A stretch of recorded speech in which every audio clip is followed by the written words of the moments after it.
আজকের recipe Valentine day special recipe. দেখতে কেকের মতো, কিন্তু মিষ্টি কেক নয়। শুধু ভ্যালেন্টাইন্স ডে কেন, যে কোনো স্পেশাল ডেতে প্রিয়জনকে এরকম একটা সুন্দর জিনিস বানিয়ে খাওয়ানো যেতেই পারে। এটা বানাতে তেল, আটা, ময়দা কিছুই লাগবে না, থাকবে প্রচুর সবজি। যাদের সুগার আছে তারা একদম পারফেক্ট এই রেসিপিটি শেষ পর্যন্ত দেখার অনুরোধ রইল। আর এটার সাথে থাকবে একটা অসাধারণ ক্রিম। আমরা এমনি কেকে যে ক্রিম ব্যবহার করে থাকি, এই ঝাল কেকেও একটা সুন্দর ক্রিম ব্যবহার করব। পুরো রেসিপিটা শেষ পর্যন্ত দেখো। নিত্য নতুন রেসিপি দেখার জন্য চ্যানেলকে সাবস্ক্রাইব করে পাশে থেকো। ভালো লাগলে লাইক, কমেন্ট, শেয়ার করার অনুরোধ রইল। তাহলে চলো শুরু করি আজকের এই রেসিপিটি। Let's start this recipe, easy cooking with me. এবারে দেখো, রেসিপিটা বানানোর জন্য এখানে আমি 1 বাটি সুজি নিয়ে নিয়েছি। যে কোনো সুজি হলেই হবে। এবারে একটা এরকম মিক্সিং জার নিয়ে নেব। মিক্সিং জারের ভেতরে এখানে 1/4 কাপ মতো টক দই দিয়ে দিচ্ছি। আর যতটা পরিমাণে দই নিয়েছি ঠিক ততটা পরিমাণে জল দিয়ে দিচ্ছি, মানে 1/4 কাপ। এবারে এই সুজিটা এর ভেতর দিয়ে দেব। দিয়ে এটাকে একটা স্মুথ পেস্ট বানিয়ে রাখবো। যদি প্রয়োজন পড়ে তাহলে আরও একটুখানি জল ব্যবহার করব। দেখো, আরও আমি এখানে 1/4 কাপ মতো জল ব্যবহার করেছি। দেখো, ব্যাটারটা ঠিক এরকম হবে। একটা বাটিতে ব্যাটারটা ঢেলে নেবে। ব্যাটারটা একটুখানি এরকমভাবে মিক্সড করে নেবে, যাতে এই সবগুলো সমানভাবে মিশে যায়। এবার ঢাকা দিয়ে একটা সাইডে রেখে দেবে সুজিটা ফোলার জন্য। এবারে দেখো, একটা এরকম বিটরুট নিয়ে নিয়েছি, একটা মাঝারি সাইজের বিটরুট। এই বিটরুটটা এরকমভাবে কেটে এটার মধ্যে দিয়ে এরকমভাবে খোসাটা ছাড়িয়ে ছোট ছোট টুকরো করে কেটে নিচ্ছি।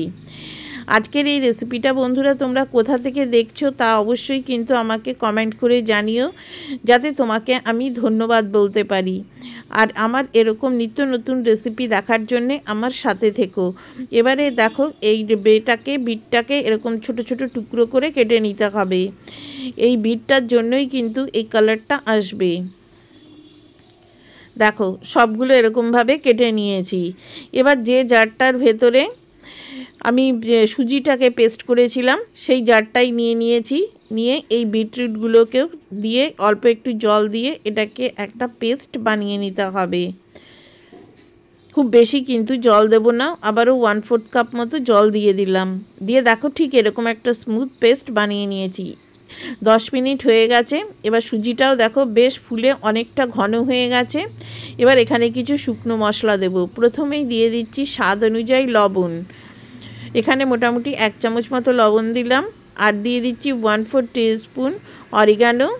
আর দিয়ে দিচ্ছি 1/4 টিস্পুন মতো জিরে গুঁড়ো, 1 চামচ চিনি, আর 1 চামচ মতো সাদা তেল দিয়ে এবারে এই সবগুলো খুব ভালো করে ব্যাটারের সাথে মিশিয়ে নিতে হবে।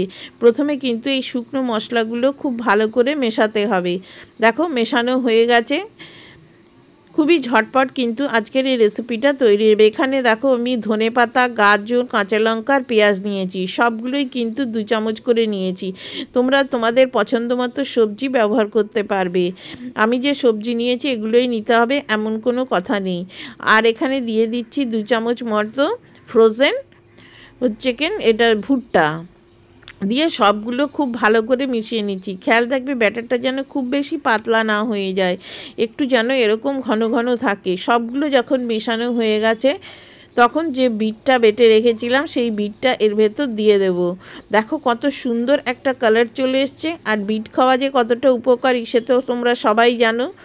আর ব্যাটারটা দেখো, আমি একটুখানি তোমাদের দেখিয়ে দিচ্ছি। ব্যাটারটা কিন্তু ঠিক এই রকম হবে, খুব বেশি পাতলা হবে না, আবার খুব বেশি ঘনও হবে না। এবার একটা সাইডে রেখে দিচ্ছি।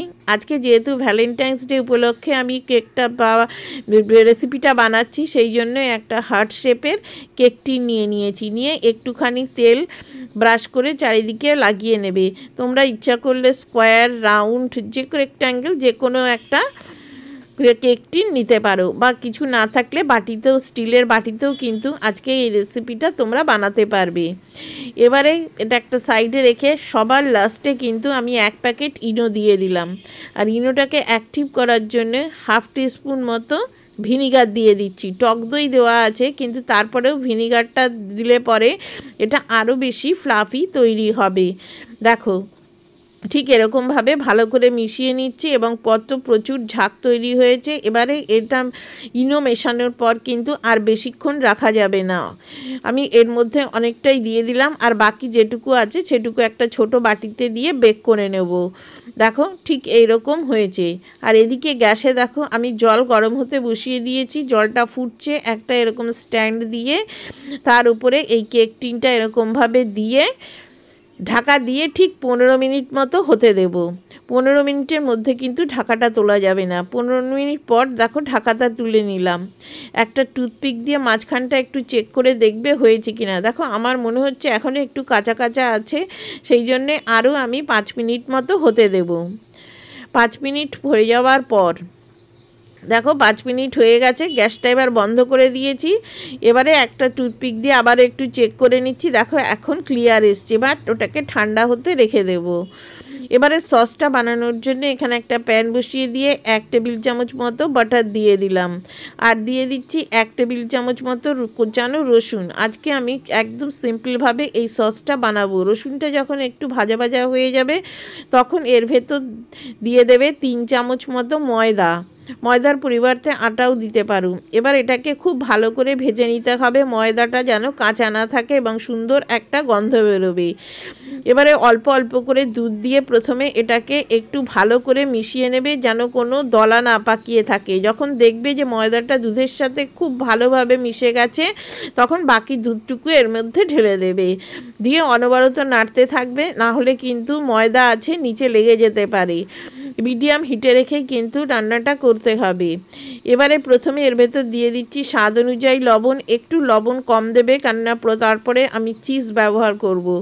1/4 টিস্পুন মতো গোলমরিচের গুঁড়ো, আর 1/4 টিস্পুন মতো চিলি ফ্লেক্স, আর দিয়ে দিচ্ছি 1/2 টিস্পুন মতো অল পারপাস সিজনিং। ব্যাস, দিয়ে এবারে এটাকে ভালো করে মিশিয়ে নিয়ে নাড়তে থাকবে যতক্ষণ না এটা ঘন হয়ে আসে। সসটা করতে 5 থেকে 7 মিনিটের বেশি লাগবে না। দিয়ে দিচ্ছি একটুখানি চিজ। আমি এখানে প্লেন চিজটাই ব্যবহার করেছি। এবারে দেখো ঠিক এইরকমভাবে সসটা তৈরি। যখন দেখবে যে এরকম কড়াই ছেড়ে আসছে তখন এটাকে নামিয়ে নিতে হবে, কেননা এটা ঠান্ডা হলে পরে আরও ঘন হয়ে যাবে। এর থেকে আর বেশি ঘন করা যাবে না। এবারে তাড়াতাড়ি যাতে ঠান্ডা হয়ে যায় সেই জন্যে এখানে আমি একটা বাটিতে ঢেলে নিচ্ছি। নিয়ে এটার উপরে যেন কোনো সর না পড়ে সেই জন্যে এরকমভাবে একটা সেলোপেন পেপার দিয়ে এটাকে এরকম ঢেকে ফ্রিজে রেখে দিচ্ছি একটু ঠান্ডা হওয়ার জন্য।